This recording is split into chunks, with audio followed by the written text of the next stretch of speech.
साथियों, यदि आपको भी अपना मोबाइल फोन स्विच ऑफ रखना पड़ता है, स्विच ऑन करने से आप डरते हैं, बल्कि आपने अपना फोन नंबर ही बदल दिया है, घर वालों से कहा हुआ है कि कोई आए तो बोल देना कि मैं घर पर नहीं हूं, बल्कि आपका घर से बाहर निकलना ही दूभर हो गया है, इतना कर्जा है यदि आपके ऊपर, तो आपकी इसमें कोई गलती नहीं है। आपकी गलती होती, आपकी फाइनेंशियल प्लानिंग की गलती होती, तो शायद आप कभी पैसा कमाते ही नहीं, कभी आप अपने फील्ड के सिकंदर थे।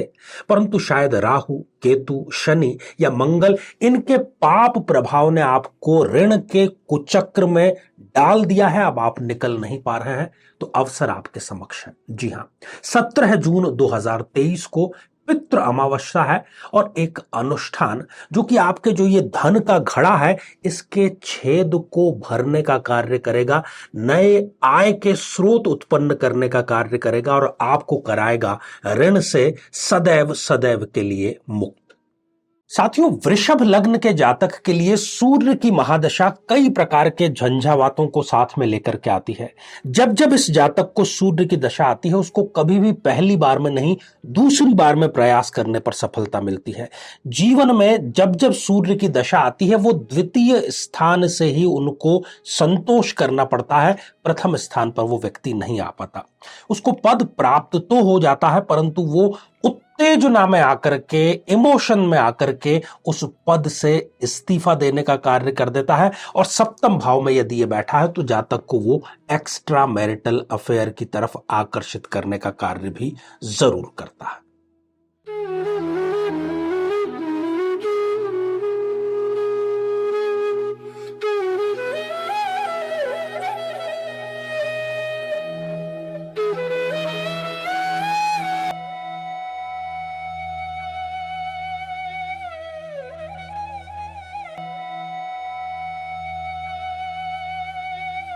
तो मेरे बहुत ही प्रिय और बेहद सम्मानित साथियों, हृदय की असीम गहराइयों से अभिनंदन, बहुत बहुत हार्दिक स्वागत। साथियों, श्रृंखला विशेष हमारी ये चल पड़ी है और इन दिनों इस श्रृंखला में हम चर्चा कर रहे हैं सूर्य देव की महादशा जातक को कैसी रहती है, कैसी कैसी घटनाएं उसके जीवन में घटित होती है। हालांकि इसके लिए सबसे पहले हमें देखना होता है कि जन्म पत्रिका में सूर्य देव विराजमान कहां पर हैं, कहां उनकी प्लेसमेंट है, उसी के अकॉर्डिंग वो रिजल्ट प्रदान करेंगे। साथ ही हमें डिग्री भी देखनी होगी कि यदि उनकी 0, 1 या 28, 29 जैसी अंतिम डिग्रियां हैं, तो फिर वो रिजल्ट उतना अच्छा प्रदान नहीं करते हैं।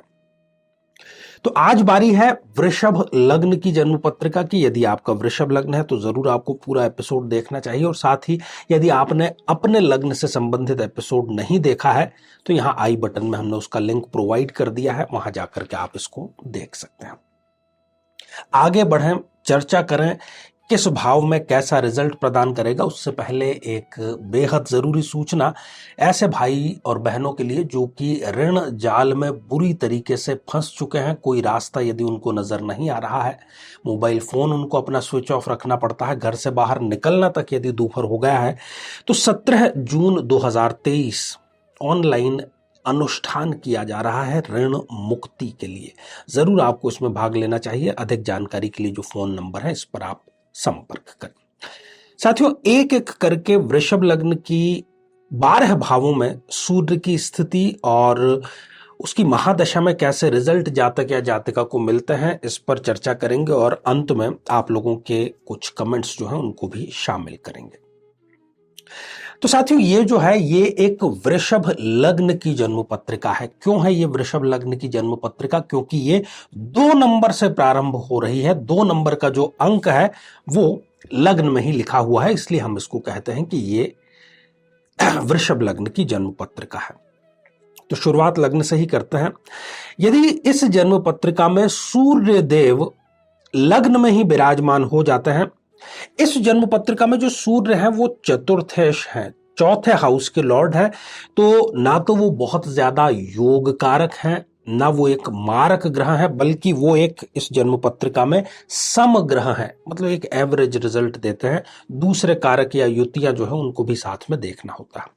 तो यदि लग्न में ये विराजमान होंगे और उस पर से यदि इस जातक को सूर्य की दशा अंतरदशा जारी हो चुकी है, तो जब ये प्रयास करते हैं किसी भी कार्य में, तो कभी भी इनको पहली बार में सफलता नहीं मिलती है, दूसरी बार में मिल जाएगी, दूसरे कारक भी कार्य करेंगे, परंतु ये तो बात फिक्स है कि पहली बार में इनको सफलता नहीं मिलती है। अगर ये प्रयास न करें तो इनको नुकसान जरूर होता है। इसलिए मेरा इनको सुझाव यह है कि आपको पहली बार की जो असफलता है उससे निराश होकर के, हाथ पे हाथ रख करके निराश होकर के बैठना नहीं है, क्योंकि दूसरी बार में आपको सफलता अवश्यम भावी है। यहां बैठ करके सूर्यदेव सप्तम भाव को देखने का कार्य कर रहे हैं साथियों। तो यदि कुंडली ठीक से इन्होंने नहीं मिलाई है तो ये सप्तम भाव को जो सूर्य की दृष्टि है वो जलाने का कार्य भी करेगी, और दाम्पत्य जीवन में खटास की स्थितियां ये उत्पन्न करेगी। या ये भी देखा गया है कि मूत्र संस्थान से संबंधित, या जिसको गुप्त रोग कहते हैं, उससे संबंधित किसी प्रकार की स्थिति भी, थोड़ी गंभीर स्थिति सूर्यदेव की दशांतर दशा में इस जातक या जातिका को हो जाती है। साथियों, यदि धन भाव द्वितीय भाव में सूर्यदेव विराजमान हो जाते हैं तो यहां पर भी इनको अपने परिवार के स्तर पर, अपने कुटुंब के स्तर पर कभी भी सुप्रीमेसी नहीं मिलती। परिवार में इनका जो हायरार्की में स्तर है वो दूसरा ही होता है। कहीं पर कोई बात आती है तो इनसे बड़े जो हैं उनकी बात मान करके ही इनको चलना पड़ता है। हालांकि इनके मन में ये जरूर मलाल रहता है कि मैं भी एक निर्णायक भूमिका निभाऊं। इनकी जो वाणी है वो ओजस्वी वाणी होती है, थोड़ी सी डिप्लोमेटिक वाणी होती है। और यहां बैठ करके जो सूर्यदेव अष्टम भाव को देखने का कार्य कर रहे हैं, तो ये कंपटीशन जब भी करते हैं व्यापार में तो एक हेल्दी कंपटीशन करते हैं और अपने पराक्रम के द्वारा अपने लक्ष्य जो है उसको प्राप्त करते हैं। ससुराल पक्ष से भी इनको लाभ सूर्य की दशांतर दशा में अवश्य ही मिलता है। साथियों, यदि तृतीय भाव में अर्थात पराक्रम भाव में सूर्यदेव यदि विराजमान है तो इनको सूर्य की दशा अंतर दशा में सरकार में, संगठन में किसी न किसी प्रकार का जो पद है वो अवश्य मिलता है। हालांकि इनकी जो प्रवृत्ति है वो थोड़ी सी असंतुष्टि की प्रवृत्ति होती है, क्योंकि मन जो है उसी का, यहाँ पर आप कर्क राशि है क्योंकि, तो चंद्रमा की ये राशि है, तो मन हमेशा इनका विचलित रहता है। यहां बैठ करके जो नवम भाव को देखने का कार्य कर रहे हैं सूर्यदेव, तो ये किसी पद को प्राप्त तो आसानी से कर लेंगे, परंतु भावावेश में बह करके, गुस्से में आकर के, या किसी गलतफहमी का शिकार होकर के उस पद से त्याग पत्र देने का भी कार्य करते हैं। बाद में इनको इसका मलाल जरूर होता है, या कई बार ये नौकरी का अवसर खो देते हैं। बाहर से कोई अच्छी नौकरी का अवसर आता है तो कोई ना कोई कारण इनके मन में विचलन उत्पन्न कर देता है और ये उसको स्वीकार नहीं करते। साथियों, यदि सुख भाव में सूर्यदेव विराजमान हो जाएं अपने स्वयं की राशि में, यहां पर वो है, और डिग्री वाइज यदि उनमें अच्छा थोड़ा भी बल है, तो एक बड़ी गाड़ी और बड़ा घर ये सूर्य की दशा अंतर दशा में जरूर खरीदते हैं, और निवेश से भी इनको लाभ मिलता है। कहने का अर्थ यह है कि सूर्य की दशा अंतर दशा में इनको निवेश के अच्छे और श्रेष्ठ अवसर मिलते हैं। यहां बैठ करके सूर्यदेव देख रहे हैं कर्म भाव को, तो पिता से ये अनबन देंगे। पिता और ये साथ में 10 मिनट भी नहीं बैठ पाते हैं, और किसी भी प्रकार के काम की ये यदि शुरुआत कर भी देते हैं उसमें इनका मन बिल्कुल भी नहीं लगता है। साथियों, यदि पंचम भाव में सूर्यदेव विराजमान हो तो मन चाही संतान का आशीर्वाद वो अपनी दशा अंतर दशा में प्रदान करते हैं। आकस्मिक धन इनको मिलता है शेयर मार्केट से खास तौर पर, परंतु ये उसका सदुपयोग नहीं कर पाते हैं। आय में इनकी वृद्धि, सूर्य की जो दृष्टि आय भाव पर पड़ रही है उस वजह से इनके जरूर होती है, और इनके कार्य क्षेत्र में इनके प्रभुत्व की स्थापना सूर्य की दशा अंतर दशा में अवश्य ही हो जाती है। साथियों, आगे बढ़ते हैं और बात करते हैं छठे भाव की। यदि छठे भाव में सूर्यदेव विराजमान है तो वो इनको पाचन तंत्र, पेट, आंतें, इनसे संबंधित समस्या जरूर दे देता है। सिर दर्द की समस्या दे देता है, आंखों की कमजोरी की समस्या दे देता है। अपनी दशा अंतर दशा में ये समस्या उनकी कई गुना बढ़ जाती है। यहां पर बैठ करके जो 12th हाउस पर दृष्टिपात सूर्यदेव ने किया, तो खर्च का कोई इनके कहीं की लिमिट नहीं होती है तो गलत नहीं होगा, और वृद्धावस्था में भी एक संघर्ष की स्थिति, एक स्ट्रगल की स्थिति सूर्य की दशा अंतरदशा इनको जरूर प्रदान कर देती है। साथियों, यदि सप्तम भाव में जो कि दाम्पत्य जीवन का, विवाह का भाव है, यदि यहां पर सूर्यदेव विराजमान है और इन्होंने यदि कुंडली ठीक से नहीं मिलाई है, तो निश्चित जानिए कि दाम्पत्य जीवन में इनके खटास अवश्य आएगी और छोटी बड़ी खटास जो है वो कब तलाक की नौबत तक पहुंच जाए पता ही नहीं चलता है। हालांकि थोड़ा सा ये विवेक का प्रयोग करें तो उस झगड़े को ये सुलझा भी सकते हैं। इनकी गलती मैं ज्यादा समझता हूं, क्योंकि कई बार देखा गया है कि ये एक्स्ट्रा मैरिटल अफेयर में सूर्य की दशा अंतर दशा में आकर्षित हो सकते हैं। यहां बैठ करके लग्न को सूर्यदेव देख रहे हैं, तो वही बात कि पहली बार में, पहले प्रयास में इनका कार्य वो नहीं होने देंगे, दूसरे प्रयास में अवश्य वो कार्य हो जाएगा और नशे की प्रवृत्ति का या किसी प्रकार के व्यसन जिसको हम कहते हैं उसका भी शिकार ये सूर्य की दशा अंतर दशा में जरूर हो जाते हैं। पेट से संबंधित समस्या भी इस स्थान पर सूर्यदेव प्रदान करता है।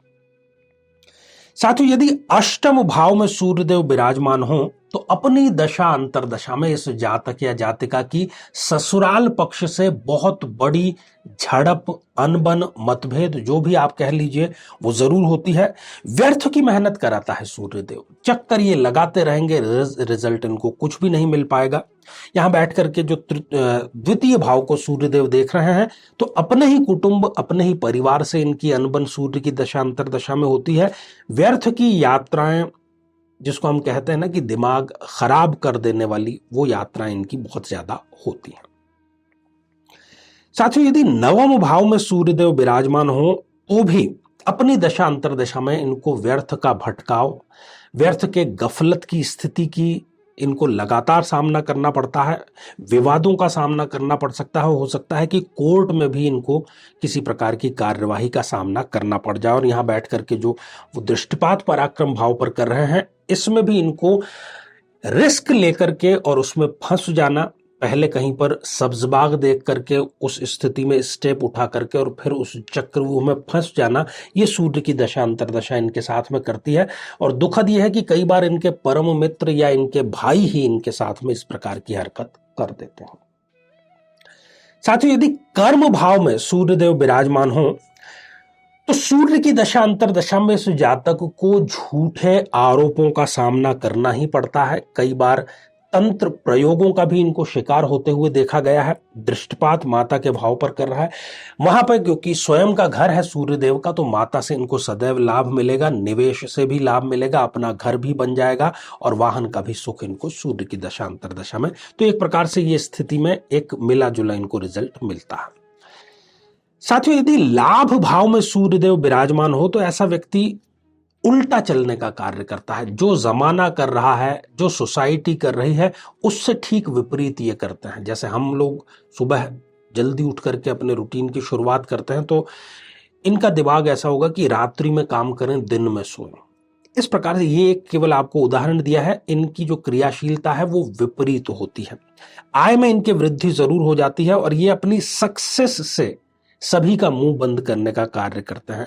इनको संतान सुख भी, क्योंकि पंचम भाव पर दृष्टिपात हो रहा है, वो भी मिल जाती है और आकस्मिक लाभ भी सूर्य की दशा अंतर दशा में जरूर मिल जाता है। साथियों, व्यय भाव में सूर्यदेव यदि विराजमान हो 12th हाउस में, अब कुछ लोग कहेंगे कि यहां पर वो उच्च राशि के हो गए। बेशक वो उच्च राशि के हो गए, परंतु वो अपनी दशा अंतर दशा में इनको रिजल्ट अच्छा नहीं प्रदान करेंगे। भाव ये गलत है। इनकी जो कमाई है वो तो गागर के समान और खर्चे इनके सागर के समान, आप स्वयं अंदाजा लगा सकते हैं। और ये जो खर्च है रोगों पर, डॉक्टरों पर, वकीलों पर, कोर्ट पर, मतलब ऐसे खर्च जो आप करना नहीं चाहते, उन पर खर्च ये ज्यादा करते हैं सूर्य की दशा अंतर दशा में। साथियों, जितने भी नेगेटिव परिणाम हैं, यदि उसका सामना आप कर रहे हैं तो आपको चाहिए कि आप रविवार का व्रत प्रारंभ करें। हो सके तो नित्य आदित्य हृदय स्तोत्र का पाठ करें, सूर्यदेव को जल जरूर समर्पित करें। जीवन में किसी समस्या का सामना कर रहे हैं, जैसे कि शादी में देरी होना, पति पत्नी में मनमुटाव या तलाक तक की नौबत आ जाना, संतान का प्राप्त न हो पाना, नौकरी या धन प्राप्ति में बाधा आना, जीवन के प्रत्येक क्षेत्र में किसी न किसी प्रकार की बाधा आना, तो आज ही अपनी जन्म पत्रिका का संपूर्ण विश्लेषण करवाएं और पाएं समस्या से सदैव के लिए मुक्ति। तो साथियों, श्रृंखला ये हमारी आगे भी जारी रहेगी। अब कमेंट्स का सिलसिला प्रारंभ करते हैं। साथियों, आज का पहला कमेंट निक्की कुमारी यादव जी ने लिख भेजा है। हमारी भी शादी की बात नहीं बन रही है गुरुजी। देखिए निक्की जी, जिस वीडियो में आपने ये कमेंट लिखा है उसमें हमने एक विलक्षण उपाय बतलाया है, वो जाकर के आप करें ताकि आपको भी शीघ्र विवाह का आशीर्वाद मिल सके। साथियों, अगला कमेंट प्रियंका जायसवाल जी का है कि 7th हाउस में शनिदेव विराजमान है तो क्या उपाय करना चाहिए। आपको दशरथ कृत शनि स्तोत्र का पाठ नियमित रूप से प्रारंभ कर देना चाहिए, शनिवार से शुरू करते हुए। साथियों, अगला कमेंट अनुष्का महात्रे जी ने लिख भेजा है। क्या घर पर हनुमान जी की फोटो के सामने बैठकर कर सकते हैं? बिल्कुल कर सकते हैं अनुष्का जी। मंदिर बेहतर रहेगा, परंतु किसी कारणवश यदि आप नहीं मंदिर जा सकते तो घर पर भी कर सकते हैं। तो साथियों, आज के लिए केवल इतना ही, और इसी मंगल कामना के साथ में कि आप सभी स्वस्थ, समृद्ध और शांतिपूर्वक जीवन व्यतीत करें। नमस्कार।